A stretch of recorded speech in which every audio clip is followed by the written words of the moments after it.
Michael vient juste de déménager à Silent Vale, une petite ville tranquille de banlieue américaine avec des maisons familiales, des pelouses bien entretenues et des enfants à vélo. Mais il y a une ambiance étrange dans l'air. À peine quelques minutes après son installation, sa sonnette retentit. En face de lui se tient une voisine qui lui offre un plateau de 3 tartes en guise de cadeau de bienvenue. L'une est au chocolat, la seconde est une tarte aux pommes, et la troisième est une tarte classique au citron meringué. Elle les a préparées spécialement pour Michael, mais quelque chose cloche. Puis, il se rend compte que l'une de ces tartes peut être dangereuse s'il la mange. Mais laquelle ?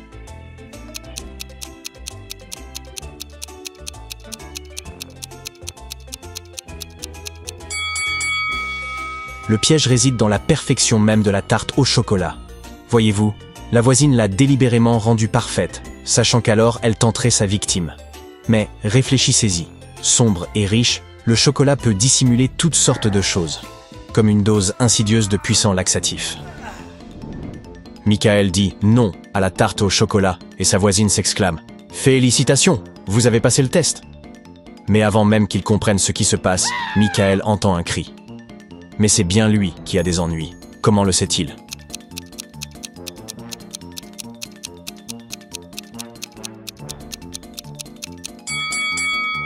Ignorer l'ombre étrange à la fenêtre, c'est probablement le facteur. Ce qui attire vraiment son attention, c'est que le cri provient de la bouche d'aération. Mais attendez, de la fumée. La bouche d'aération est connectée à différentes pièces.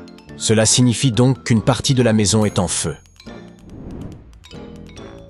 Michael arrive à la porte de la chambre en feu. Les cris sont plus forts maintenant. Mais il y a un problème. La porte est verrouillée. Il y a un trousseau avec 3 clés. Quelle est la bonne ?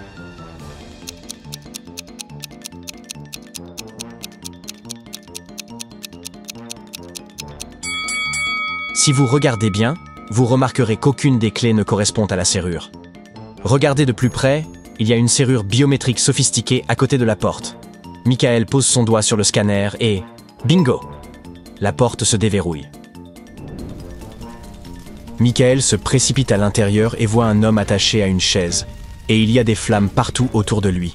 Il inspecte rapidement la pièce. Sur la table, il y a 3 objets. Numéro 1, une paire de ciseaux. Numéro 2, un grand aquarium. Numéro 3, une clé pour ouvrir la fenêtre. Quel est le bon ordre pour sauver cet homme ?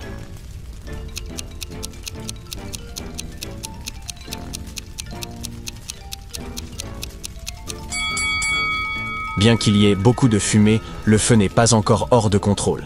Alors, la première chose que fait Michael est de prendre l'aquarium et d'éclabousser les flammes avec de l'eau. Ensuite, il utilise les clés pour ouvrir la fenêtre, laissant s'échapper la fumée. Enfin, il saisit les ciseaux et coupe les cordes qui lient les mains de l'homme. Ouf! Michael pousse l'homme à l'extérieur afin qu'il puisse reprendre son souffle. Mais oh non! L'adolescente de l'autre côté de la rue vient de s'apercevoir que son vélo a disparu. 3 personnes se trouvent à proximité. Emily, qui tient un sac de course. Andrew, le mécanicien. Et Jessica, qui a des rollers. Ils nient tous être coupables. Qui a volé le vélo, selon vous ?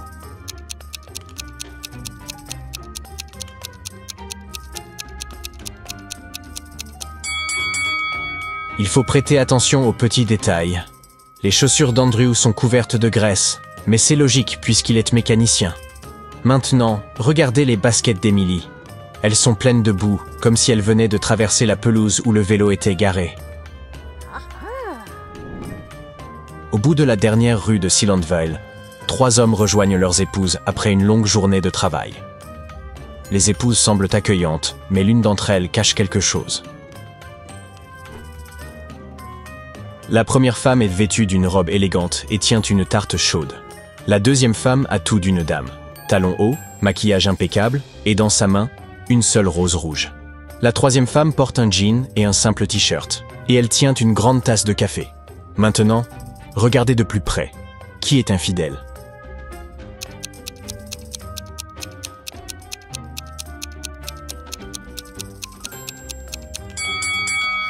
Le temps est écoulé. Voici le piège. La rose que tient la deuxième femme. Cette fleur raffinée ne provient pas de son jardin ni de ceux de ses voisins. Quelqu'un a dû la lui offrir. De plus, elle ne porte pas son alliance. Elle l'a enlevée pendant qu'elle passait du temps avec son amant.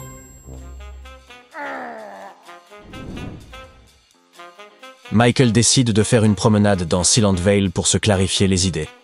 Alors qu'il descend la rue, il remarque quelque chose d'étrange près de l'une des maisons. De quoi s'agit-il selon vous?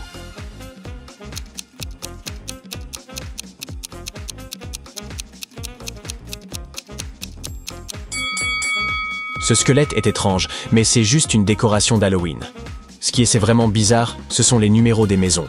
Il y a le numéro 11, puis le numéro 12, et juste après, le numéro passe directement à 14. On dirait que le propriétaire a sauté le numéro 13. En effet, beaucoup de gens pensent que c'est un chiffre porte-malheur. Il a probablement décidé de l'omettre, tout simplement. Le propriétaire de cette maison est affolé. Il dit que l'un de ses nains de jardin disparaît mystérieusement pendant la nuit. Sa pelouse est un véritable chaos. Où est le nain de jardin?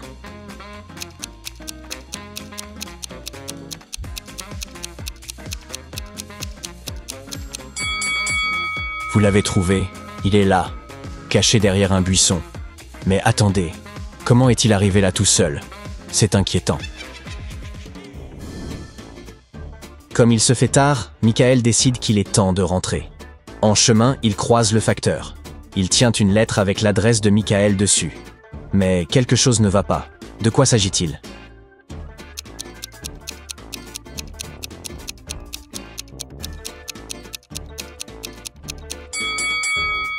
Regardez bien l'uniforme du facteur. Il est beaucoup trop neuf, comme s'il ne l'avait jamais porté. Et l'enveloppe n'est pas correctement fermée. Un vrai facteur n'ouvrirait jamais le courrier de quelqu'un. Cet homme est donc hautement suspect. Michael décide de courir pour échapper au vieil homme. Il aperçoit soudainement une maison apparemment abandonnée. La cachette idéale. Mais un détail l'arrête. Pouvez-vous deviner de quoi il s'agit?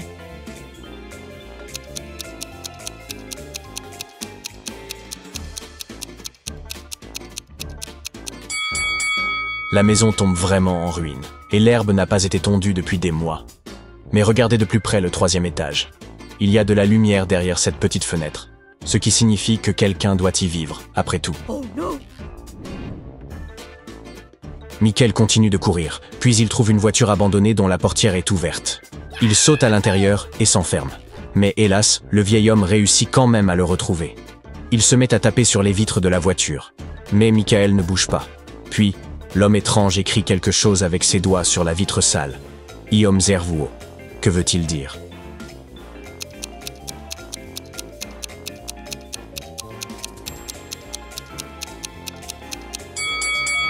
Voici l'astuce. Lorsque vous regardez à travers une vitre, vous voyez une image en miroir de ce qui est écrit de l'autre côté. Ainsi, quand Michael lit « Iom Zervuo », il doit traduire ça par « Ouvrez-moi ». Michael décide de rassembler son courage et de parler au vieil homme. Celui-ci s'excuse d'avoir mis le feu à sa maison, d'avoir écrit la note effrayante et d'avoir poursuivi Michael jusqu'à la voiture. Mais il lui explique qu'il a fait tout ça pour l'effrayer et le protéger. Des choses surnaturelles se produisent à Silent Vale, lui dit-il. Pour rendre cela plus crédible, il montre à Michael sa carte d'identité. C'est à ce moment que Michael se rend compte qu'il dit la vérité et que quelque chose de très bizarre se passe dans cette bourgade. De quoi s'agit-il?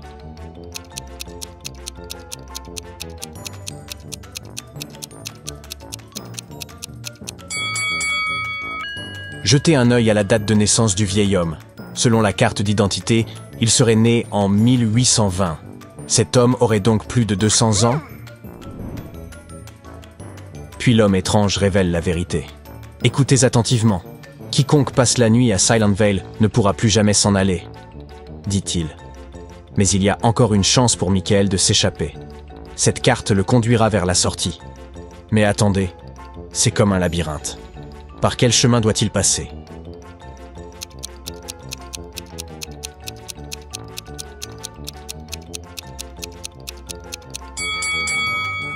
Oui, ce chemin mènera Michael hors de la ville, et il l'emprunte donc.